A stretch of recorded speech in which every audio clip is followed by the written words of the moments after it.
আসসালামু আলাইকুম। আমি জান্নাত রুম্পা। আমার এই ছোট্ট চ্যানেল থেকে নতুন আরও একটি লাইফস্টাইল ব্লগে সবাইকে ওয়েলকাম করছি। আমি আশা করছি যে যেখান থেকেই আজকের ভিডিওটি দেখছেন আল্লাহর রহমতে ভালো আছেন, সুস্থ আছেন। আমরাও আলহামদুলিল্লাহ ভালো আছি।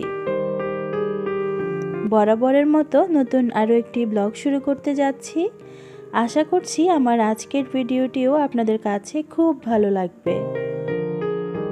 আজ বৃহস্পতিবার, এখন সন্ধ্যা 7:30 বা 8টার মতো বাজে। বিকেলবেলায় হঠাৎ করে ফোন আসে যে আমাদের বাসায় শুক্রবারে গেস্ট আসবে। এটা শুনে একটু ঘাবড়ে গিয়েছি, কারণ আমি একটু অলস প্রকৃতির মানুষ।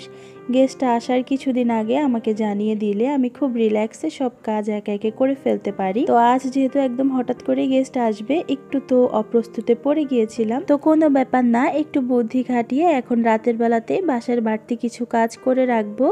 সুন্দর করে বাসাটা গুছিয়ে রাখবো যেন সকালে অনেকটাই চাপ কমে যায়। গেস্ট আসা উপলক্ষে বাসাটা তো একটু নতুন করে সাজানো দরকার। তো ফ্রেশ 2টা পাপোশ ছিল, এখন সেগুলো নামিয়ে নিয়েছি। তবে এই পাপোশটা আমার গত বছর কিছু দিনের জন্য বিছানো হয়েছিল। শীত চলে যাবার পর ভালোভাবে এটাকে ধুয়ে উঠিয়ে রেখেছিলাম। তো কিছুদিন থেকেই নামাবো করছিলাম, তবে অলসতা করে আর নামানো হচ্ছিল না। তো এখন গেস্ট আসা উপলক্ষে নামিয়ে ফেললাম। এই কাজগুলোকে দেখতে খুব সামান্য মনে হলেও দিনের বেলা রান্নাবান্নার পাশাপাশি এই কাজগুলো করা কিন্তু বেশ ঝামেলার মনে হয় আমার কাছে। তাই এখন হাতে যেহেতু সময় আছে, রাতের বেলাতেই এই কাজগুলো করে রাখছি। এতে করে সকালবেলায় কিন্তু আমার অনেকটা সময় সেভ হবে। ওদিকের সব কাজ মোটামুটি শেষ করে এখন আমি আমার বেডরুমে চলে এসেছি। বেডশিটটাও একটু চেঞ্জ করে নিচ্ছি। বাসা মোটামুটি সবসময় গোছানোই থাকে, বা আমি গুছিয়ে রাখারই চেষ্টা করি। তবে আমার বাসায় যেহেতু আদনান আছে, সেই কিন্তু এদিককার জিনিস ওই দিকে খুব ভালো নেয়। বিশেষ করে আমার ড্রেসিং টেবিলের জিনিসগুলো বড্ড এলোমেলো করে সে। বেডশিট চেঞ্জ করতে এসে দেখি ড্রেসিং টেবিলের সব জিনিস খাটের মধ্যে এলোমেলো করে সাজিয়ে রেখেছে। তো অফ ক্যামেরাতে আমি সেগুলো সব একে একে সরিয়ে নিয়েছি। আর এখন এই তো বেডশিটটাও চেঞ্জ করে দিলাম। আপনি যদি এই পর্যন্ত আমার ভিডিওটি দেখে থাকেন তো প্লিজ একটি লাইক দিতে ভুলবেন না। এই ধরনের লাইফস্টাইল ব্লগ আপনি যদি আরও দেখতে চান, চাইলে আমার এই ছোট্ট চ্যানেলটি সাবস্ক্রাইব করতে পারেন। আপনি যদি কাজটি অলরেডি করে থেকে থাকেন, আপনাকে অসংখ্য ধন্যবাদ। আমার বাসায় যিনি আসবেন তাকে খাবার না দিলেও কিন্তু কোনো সমস্যা নেই, তবে আমার বাসাটা যেন সে এসে গোছানো দেখে, এরকমই একজন মানুষ তিনি। অত্যন্ত পরিপাটি এবং গোছানো একজন মানুষ। গুড মর্নিং সবাইকে। আজ সকালবেলা একটু তাড়াতাড়ি ঘুম থেকে উঠে গিয়েছি, যেহেতু বাসায় অনেক রান্নাবান্না করতে হবে আর বাসার সব কাজ তো একা আমাকেই করতে হয়। তাই একটু তাড়াতাড়ি ওঠার চেষ্টা করেছি। আর আজ নাস্তার ঝামেলা করিনি, বাইরে থেকেই পরোটা নিয়ে এসেছি, বাসায় 1 কাপ চা আর ডিম ভাজি করে নিয়েছি। তো এখন এটা দিয়েই আমরা মা ছেলে সকালের নাস্তাটা করে ফেলবো। আদনানকে আজ নিজ হাতেই নাস্তাটা দিয়েছি। ও খুব একটা নিজ হাতে খেতে চায় না, তবে আস্তে আস্তে অভ্যাসটা করার চেষ্টা করছি। নাস্তা খাওয়ার পর সরাসরি আমি দুপুরের রান্নার আয়োজনে চলে এসেছি। বাসাটা যেহেতু মোটামুটি আমি রাতে অনেকটাই গুছিয়ে রেখেছি, তাই আজ আর সেরকম বাসা গোছানোর ঝামেলা নেই। গরুর মাংসের প্যাকেটটা গতকাল রাতেই আমি ডিপ ফ্রিজ থেকে বের করে রেখেছিলাম। সকালে উঠে দেখলাম খুব সুন্দর ডিপ রোস্ট হয়ে গিয়েছে।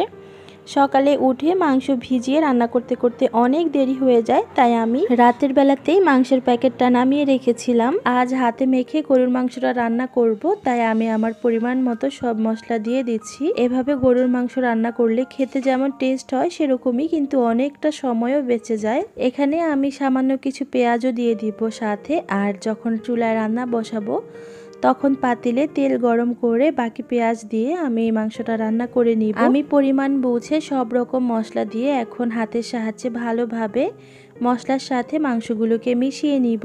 আজ যেহেতু অনেকটা তাড়াহুড়ার মধ্যে কাজগুলো করছি, তাই রান্নাবান্নার ভিডিও আর করা হয়নি। দেখতে দেখতে আমার কিন্তু মোটামুটি সব রান্না শেষ। এখন এই তো গরু মাংসটাও রান্না হয়ে গিয়েছে। আর এই গরু মাংসটার কালার মাশাআল্লাহ খুব লোভনীয় এসেছে। সব শেষ, আমি এখানে একটু রসুন মরিচের ভর্তা তেলে ভেজে নিচ্ছিলাম। এটা সব সময় আমার বাসায় কম বেশি ফ্রোজেন করা থাকে। কাদের জন্য এত আয়োজন সেটাই তো আপনাদের বলা হলো না। আমার ননাস এবং তার মেয়েরা আসবে দুপুরে আমাদের বাসায়, আমরা একসাথেই খাবো। তো তারা আবার এই খাবারটা আমার হাতের খুব পছন্দ করে, তাই এটা মাস্ট আমি তারা যখনই আসে রাখি। তো আপনাদের সঙ্গে গল্প করতে করতে আমার কিন্তু আজকে দুপুরের সব রান্না বান্না শেষ হয়ে গিয়েছে। আর এখন পাকঘরটাও একটু পরিষ্কার করে ফেলবো। আমি খুব চেষ্টা করছি বাসায় গেস্ট আসার আগেই আমার যেন সব কাজ শেষ হয়ে যায়। চেষ্টা করব একদম গোসল করে রেডি হয়ে বসে থাকার জন্য। গেস্ট আসলে গেস্ট বাসায় রেখে আমার একদমই কাজ করতে ইচ্ছে করে না। তো কিচেনটা আমি সুন্দর করে গুছিয়ে এসেছি, এখন ঘরটা একটু ঝাড়ু দিয়ে নিব। এর আগে পুরো বাসাটা কিন্তু আবার সুন্দর করে একটু গুছিয়ে নিয়েছিলাম। আপনারা অনেকে হয়তো জেনে থাকবেন আমার হেল্পিং হ্যান্ড শুক্রবারে আসেন না, কিন্তু আলহামদুলিল্লাহ আমার কপাল ভালো ছিল, খালা আজ এসেছে। সকালবেলা এসে ঘরটা সুন্দর করে মুছে দিয়ে গেছে। তো রান্নাবান্না করার পর মোটামুটি দেখলাম ঘর আবার একটু অপরিষ্কার হয়েছে, তাই আমি ভালোভাবে ঘরটা পরিষ্কার করে এখন হচ্ছে একটু ঝাড়ু দিয়ে নিচ্ছিলাম। আলহামদুলিল্লাহ আমার মনের আশা পূরণ হয়েছে। বাসায় গেস্ট আসার আগে আমার কিন্তু সব কাজ শেষ হয়ে গিয়েছে, আর আমি আমার বাসাটাকে কিন্তু একদম মনের মতো করে গুছিয়ে ফেলতে পেরেছি। আমার ভিডিওগুলো আপনারা অত্যন্ত ভালোবাসার সঙ্গে দেখেন, সেটা আমি আপনাদের সুন্দর সুন্দর কমেন্ট পড়লেই বুঝতে পারি। আমার কাজ এবং কথার অনেক প্রশংসা করেন আপনারা, যদিও আমি এত প্রশংসার যোগ্য নয়। আমি আপনাদের কাছে অনেক বেশি কৃতজ্ঞ, আপনারা আমাকে এত এত ভালোবাসা দিচ্ছেন, এত সুন্দর কমেন্ট করে আমাকে সামনের দিকে এগিয়ে যেতে সাহায্য করছেন। আমার যেরকম টার্গেট ছিল যে গেস্ট আসার আগে আমি আমার সমস্ত কাজ শেষ করব, তো আলহামদুলিল্লাহ সেই অনুযায়ী আমি আমার সব কাজ শেষ করতে পেরেছি। আর এখন একে একে দুপুরের খাবারটা টেবিলে দিয়ে দিচ্ছি, কারণ অলরেডি অনেকটা সময় হয়ে গিয়েছে। হাতে যেহেতু খুব একটা সময় ছিল না, সময় পেলে হয়তো আরও দু একটা আইটেম করতে পারতাম।